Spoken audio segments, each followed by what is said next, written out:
Shalom, masih pengajaran dari kitab Yakobus dan kita sampai sekarang ke pasal yang kelima, saudaraku, tentang keadaan akhir zaman. Kita melihat dari keadaan apa yang terjadi hari-hari ini, yang kaya bertambah kaya, yang miskin bertambah miskin, dan jurang antara yang kaya dengan yang miskin makin melebar. Di sini kita lihat sebetulnya meskipun tidak nyembah patung, tapi kebanyakan kita termasuk yang menyebut dirinya orang percaya menyembah Mammon. Kita harus tahu dari mana, daripada saat-saat seperti ini. Surat Yakobus ditujukan kepada orang-orang Yahudi yang dalam perantauan. Perantauan di sini diasporas, bukan perantauan mencari tempat yang baik, tapi karena aniaya. Tetapi meskipun menghadapi diskriminasi, menghadapi tekanan, maka janji Tuhan berkat Abraham tetap sampai juga kepada kita, Israel rohani. Dalam pasal 5 dikatakan tentang orang-orang kaya yang menumpuk harta pada akhir zaman. Ada orang tanya kepada saya, Pak, apakah corona ini adalah tanda akhir zaman? Saya katakan dengan jelas, ya jelas dalam firman Tuhan akan disebutkan. Loh tapi Pak, ada Spanish flu, ada ya, kita lihat bagaimana Black Death dan sebagainya, SARS, MERS. Perhatikan apa yang dikatakan Tuhan Yesus. Sebelum kedatangannya, kerajaan akan melawan kerajaan, bangsa melawan bangsa. Bangsa itu etnos melawan etnos. Meskipun kita jadi didik begini hebat, rasialisme mendadak timbul. Antara yang putih dengan hitam, yang putih dengan yang kuning.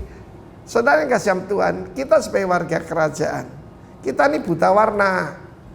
Ya, kita tidak membedakan satu dengan yang lain.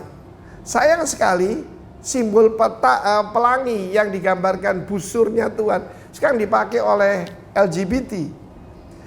Mejiku Hibiniu itu kalau diputar warnanya putih, kemuliaan.